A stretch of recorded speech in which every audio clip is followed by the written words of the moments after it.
Saya dulu pernah berdebat dengan pendeta juga, memberikan satu analogi tentang konsep Tritunggal itu. Dia bilang, dikasih analogi, Tritunggal itu diibaratkan dikasih satu tamsil seperti sebuah rokok. Kebetulan rokoknya Ji Samsu waktu itu.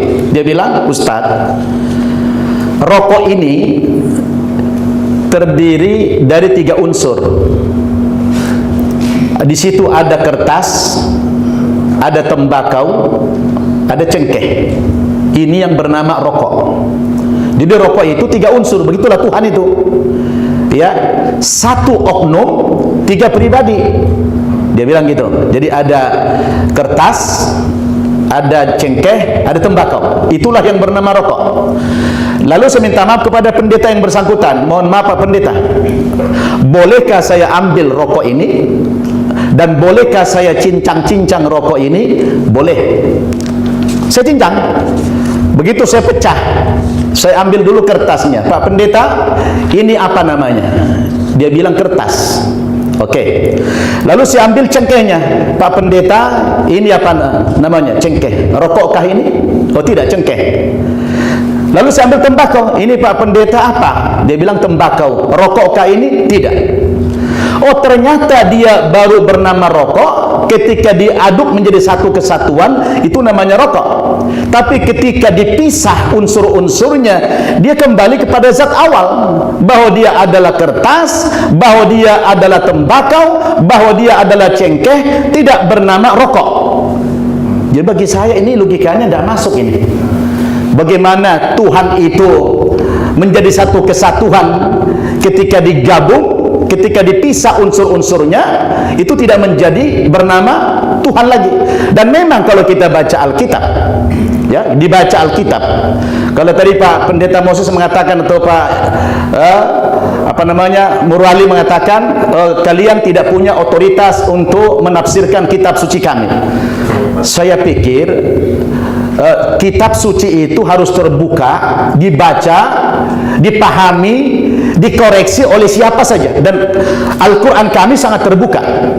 Dan Allah katakan, walaqad yassarnal Qur'ana lidzikri fahal min mudzakir. Allah menurunkan bagi kami umat Islam pedoman hidup yang sangat mudah. Ya, mudah. Yang penting standar untuk memahami kitab suci itu harus ada latar belakang ilmunya, ada standarisasi di situ. Jadi menurut saya ketika dipisah unsur-unsur, contoh Pak Pendeta selalu mengatakan itu satu pribadi, ya, satu substansi 3 pribadi. Saya kalau kita kembali kepada Alkitab, kita temukan di dalam Alkitab itu terpisah, ada oknum Bapa, ada oknum Anak, dan ada oknum Roh Kudus. Ini sebenarnya oknum yang berbeda, tidak satu. Ya, contoh Yesus, ya, di dalam Injil Lukas pasal 4 ayat 41 dikatakan sebagai anak Allah. Anak Allah berarti berpisah dengan Bapa, anak Allah. Ini oknum yang kedua nih. Sedangkan di ayat yang lain dalam Injil Matius pasal 5 ayat 9 dikatakan, berbahagialah segala orang yang mendamaikan orang, karena mereka itu akan disebut anak-anak Allah. Jadi sebenarnya definisi anak bukan dengan pendekatan biologis, tapi pendekatan secara teologis. Nah kalau anak, contoh dalam Islam dikatakan Abdullah, hamba Allah, anak juga, tapi bukan anak secara biologis. Lalu apa bedanya? Berarti di dalam Alkitab sendiri banyak yang disebut anak. Orang yang mendamaikan disebut anak. Bahkan Israel itu adalah anak yang paling tunggal disebutkan di dalam Alkitab. Ya, anak yang paling tunggal adalah Israel. Saya tidak tahu Yesus anak yang keberapa itu. Maka kita harus memahami bagaimana logikanya. Ini adalah oknum yang terpisah. Ada oknum Bapa, ada oknum Anak, dan anak jangan dipahami bersatu dengan Bapa. Itu keliru. Kenapa? Karena di dalam Alkitab begitu banyak dalil yang kita temukan. Orang yang mendamaikan disebut anak-anak Allah. Orang Israel juga dikatakan anak-anak Allah. Tapi jangan dipahami anak itu bersatu dengan Bapa. Tidak. Bagaimana Anda melogikakan ini? Kalau bisa, ya saudara-saudaraku umat Nasrani, jangan mendominasi agama itu dengan pendekatan akal semata. Jadi, maka dalam Islam Kami selalu mendahulukan nas, dalil nakli namanya. Baru nas ini bisa dipahami dengan akal. Jadi kalau akal lebih dominan daripada nas, itu bahaya. Nah, saya mengutip ini kan dalil, ada nas. Nah, ada nasnya tertulis di dalam Alkitab sendiri. Sebenarnya itu berpisah oknum bapak dengan oknum anak. Yang kedua, di dalam iman Nasrani dikatakan, tadi sudah disebut Pentekoste, Yesus tidak berdosa, tapi dia hadir dalam rangka menebus dosa. Pertanyaan saya begini, bukankah Yesus itu datang pada abad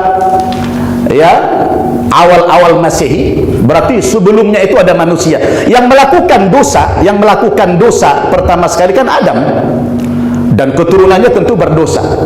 Sedangkan penebus dosa datang sekian ribu tahun kemudian. Pertanyaan saya, siapa yang akan mengampuni dosa orang-orang yang terdahulu itu? Karena belum ada yang juru selamat mengampuni dosa. Siapa yang akan mengampuni dosa mereka? Dan di mana letak keadilan Tuhan di situ? Kalau toh kemudian orang yang terdahulu dihukum masuk neraka karena belum datang juru selamat, juru yang mengampuni. Saya pikir ini dalam sejarah yang kita baca, penyalipan yang saya baca tidak ada kaitannya dengan pengampunan dosa, karena itu adalah hukuman yang terberat dalam sejarah zaman kuno dulu. Orang-orang zaman dulu sebelum Yesus lahir, kalau pelaku-pelaku kejahatan yang kelas kakap dikasih hukuman disalib, dan salib itu adalah bentuk hukuman yang sangat menderita. Beda dengan orang dihukum gantung langsung mati, dihukum pancung langsung mati, dihukum pakai listrik langsung mati, ditembak langsung mati. Sedangkan penyalipan ini adalah bentuk penyiksaan yang sangat mengerikan sekali, tidak langsung mati, dia dipaku dulu. Lalu ada pertanyaan yang menarik, tolong dijawab nanti Pak Pendeta. Itu kan Yesus ketika disalib, ada dua orang di kanan kirinya. Kebetulan saya sudah 2 kali berangkat ke Yerusalem, saya sudah berangkat ke Bukit Golgota. Di kanan kiri Yesus ada 2 orang yang disalib, penyamun, pelaku kejahatan dulu. Kalau konsep penyalipan itu dalam rangka menebus dosa manusia, pertanyaan saya, 2 orang yang disalib terdahulu itu menebus dosa siapa? Kalau ada hubungkan penyalipan dalam rangka menebus dosa manusia. Jadi ini bagaimana kita melogikakan ini? Jadi kita tidak boleh lari dari teks juga. Itu ada teksnya. Sebagaimana Prof. Egy tadi mengatakan, sejarah Tritunggal itu kan datang kapan? Abad keempat Masehi, ketika terjadi Konsili Nisea tahun 325 Masehi dan diperkuat oleh Kaisar Konstantinopel tahun 381 Masehi. Artinya sebelum itu tidak dikenal konsep Tritunggal itu. Bagaimana ada Tuhan, konsepnya tidak konsisten? Ini kan bahaya ini. Semestinya yang namanya Tuhan itu tidak berubah-ubah. Dari sejak manusia pertama Adam sudah harus begitulah konsep Tuhan. Kalau berubah-ubah itu bagaimana? Cukup. Terima kasih. Ya. Terima kasih. Terima kasih. Tolong nyalakan mic-nya. Ya baik, sebetulnya itu yang moderator sampaikan hanya yang di bagian terakhir. Tetapi saya mau menanggapi di bagian yang pertama. Tadi yang banyak bicara mengenai Trinitas dan juga menyinggung yang saya katakan ilegal itu menafsir Alkitab tanpa keahlian atau tanpa ilmu ya untuk menafsir satu teks. Nah yang pertama-tama begini, masalah analogi tadi, Pak Nababan berhadapan dengan pendeta yang tidak belajar. Ya seperti itulah. Masalah seperti rokok. Rokok itu bahkan lebih hina dari manusia. Manusia lebih mulia daripada rokok benda mati.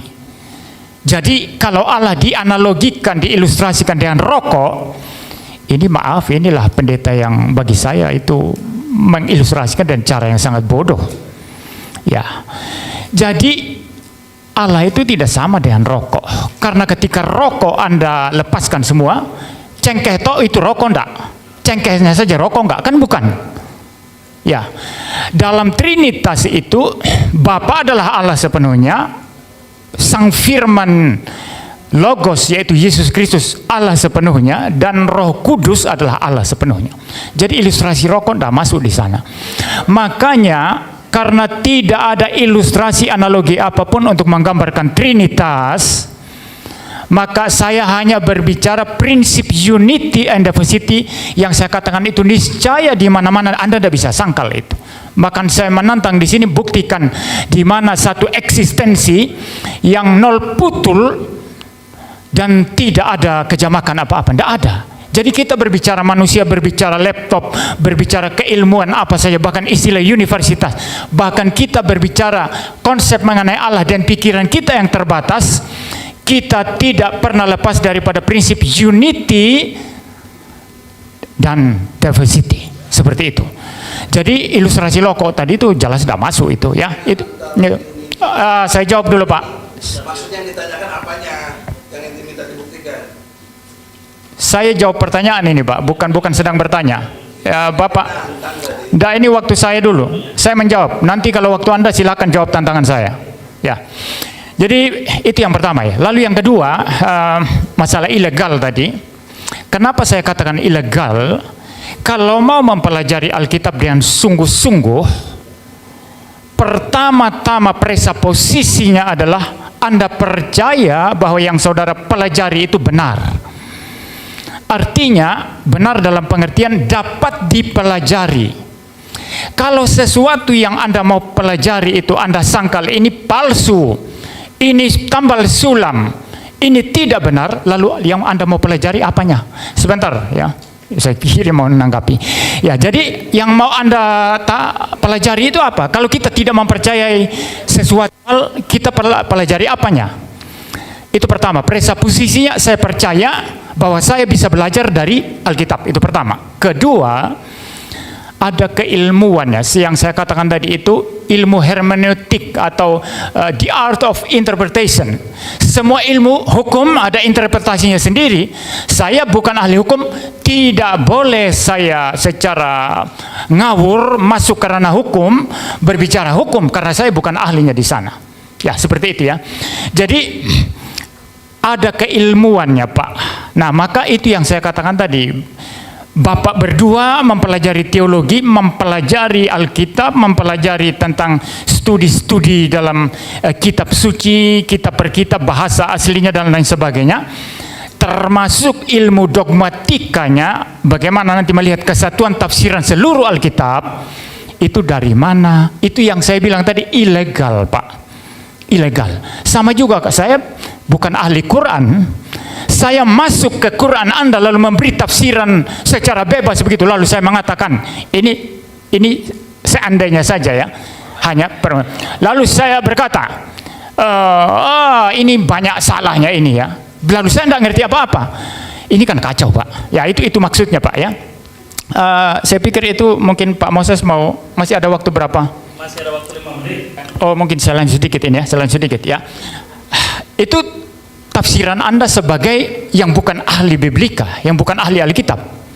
Tapi penelitian Alkitab yang sungguh-sungguh, ya, di mana dikatakan Allah itu echad, lalu kemudian nanti muncul Yohanes 1 ayat 1 dikatakan pada mulanya adalah firman, firman itu bersama-sama dengan Allah, dan firman itu adalah Allah. Ya, dalam pengertian satu substansi, satu hakikat, Anda tidak bisa berbicara tentang keterpisahan di sana. Mungkin Anda membayangkan waktu Yesus mengambil natur manusia, kemanusiaannya itu terlihat di bumi. Memang kemanusiaannya terbatas, tapi itu tidak berarti antara kealahan Yesus dengan, ya, kealahan Yesus dengan kealahan Allah Bapa, dengan kealahan Roh Kudus itu terpisah. Di dalam domainnya Allah kita berbicara yang tidak terbatas. Bapa tidak terbatas, Anak tidak terbatas, Roh Kudus tidak terbatas. Di dalam domain tidak terbatas semacam ini, ya, yang sifatnya unlimited seperti ini, kita tidak bisa membayangkan batasan apapun. Maka dalam hal ini tidak ada batasan antara Bapa, Putra, dan Roh Kudus. Ketiganya Maha Kuasa, ketiganya tidak terbatas. Satu hakikat. Ya, silakan, Pak. Baik, salah satu tadi ditanyakan adalah mengenai salib, bahwa dalam konteks sejarah bahwa salib itu diidentikan sebagai bentuk kejahatan. Tapi menurut saya Ustadz Nababan harus kembali ke Alkitab. Pertanyaannya, kenapa Yesus disalib? Apakah karena Yesus berbuat salah? Tapi bukannya Yesus itu disalibkan dalam konteks Yahudi karena dianggap bahwa Yesus itu menyamakan dirinya dengan Allah.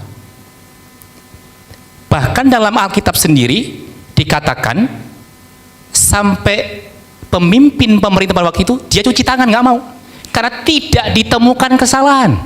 Tapi orang Yahudi yang minta salibkan dia, salibkan dia. Jadi tidak ada satupun hukum Romawi yang dilanggar oleh Yesus.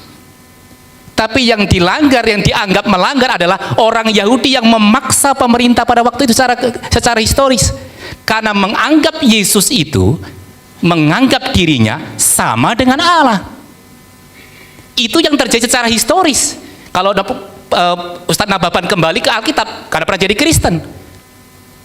Itu faktanya yang ada. Tapi yang kedua tadi jelas bahwa yang disalibkan bernama Yesus orang yang berbuat jahat. Dan kalau Ustadz Nababan baca juga loh, malah yang satu mengatakan kalau bisa aku bersama-sama dengan engkau ya. Ada keselamatan yang memang diberikan oleh Yesus dengan peristiwa salib itu. Pertanyaannya, mengapa kok peristiwa salib diperlukan dalam konteks itu? Ya karena pada konteks pada waktu itu untuk memberikan satu tanda bahwa betapa begitu besarnya kasih Allah kepada manusia yang paling jahat itu, menggunakan hukum yang pada waktu paling jahat. Tujuannya supaya apa? Orang yang paling jahat tidak ada alasan dosaku terlalu besar, tidak ada dosa yang tidak bisa ditebus. Makanya mengapa yang paling jahat itu malah dipakai pada konteks itu, supaya manusia yang merasa berdosa, yang paling jahat itu merasa bahwa oh ya, ada kasih yang ditawarkan, pengampunan yang begitu besar. Ada lagi Pak yang belum? Adam lahir lebih dulu ribuan tahun sebelum Yesus, siapa yang menebus dosanya? Ya, saya Sorry, sama satu lagi, sebelum Konsili 325 yang melahirkan konsep Trinitas, konsep ketuhanan dalam kekristenan seperti apa? Saya jawab yang terakhir. Yang dipertanyakan itu adalah tentang penjelasan tentang Tritunggal atau Tritunggal. Kalau mengenai konsep, bukankah tadi saya sudah tampilkan di semua kitab saya, kitab suci Kristen semua tadi ada, sudah ada. Saya membaca artikel jurnal, katanya juga tauhid tidak ada dalam Al-Quran. Katanya, saya nggak tahu ya, tapi saya baca artikel jurnal ilmiah nih, begitu. Tauhid. Istilah tulisan tauhid ada di Al-Quran, begitu Prof. Begitu. Nah, kita muncullah konsep tadi sama dengan konsep Tritunggal ini. Tapi tetap kalau katakan tadi fakta-fakta tentang dasar-dasar referensi saya tampilkan banyak banget tadi dong. Jadi kalau dituji sudah clear jawaban saya ya. Ya, lalu yang tadi yang terakhir tentang bagaimana dengan Adam. Ini yang kadangkala memang belum clear ya, bahwa dalam konteks agama Wahyu bahwa ada Yahudi, Samawi, dan bahwa itu adalah ada korban-korban. Itu secara hukum wahyunya itu progresif kan. Secara bertahap, dan saya kira semua penyampaian wahyu secara progresif, tidak langsung satu detik jadi, tapi ada proses yang ada. Oke. Oleh karena itu dalam konteks perjanjian lama jelas bahwa ada hal yang menjadi tuntunan bagi manusia pada saat itu, bagaimana mendapatkan pengampunan. Tapi secara progresif berangsur-angsur wahyu dilengkapi. Bahkan kalau kita juga objektif, ternyata juga ada wahyu yang terakhir yang umat Islam percayai. Mengapa harus mempertanyakan tentang progresif wahyu di kami? Bahwa waktu itu belum ada Yesus. Bagaimana? Ya terus berjalan sesuai dengan apa yang dinyatakan oleh Allah tentang bagaimana memperoleh pengampunan itu.